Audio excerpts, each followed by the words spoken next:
বন্যায় দুর্গতদের মাঝে খাদ্যদ্রব্য সহ ওষুধপত্র ও ত্রাণ সামগ্রী বিতরণ করছে আইসিএল গ্রুপের ব্যবস্থাপনা পরিচালক ও রেনেসা পত্রিকার সম্পাদক ও প্রকাশক HNM শফিকুর রহমান। 24 আগস্ট শনিবার দিনব্যাপী কুমিল্লা জেলা চৌদ্দগ্রাম উপজেলা শুভপুর ইউনিয়ন বিভিন্ন এলাকায় এই খাদ্য সামগ্রী বিতরণ করা হয়। এই সময় সর্বদলীয় লোকজন এবং সমাজের সচেতন শতাধিক নেতা কর্মী খাদ্য বিতরণের পাশাপাশি উদ্ধার তৎপরতা চালান।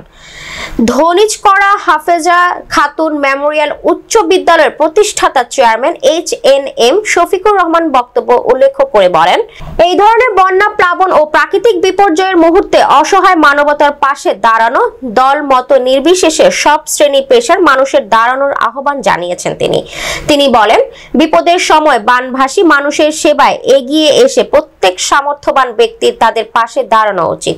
দেশের একটি অংশে বন্যা পরিস্থিতি অবনতির কারণে অসহায় মানুষ যখন পানিবন্দী অবস্থায় জীবনযাপন করছে, তখন সমাজের বিত্তবানদের বানভাসী মানুষের পাশে দাঁড়ানো ও সাহায্য সহযোগিতা করা কর্তব্য।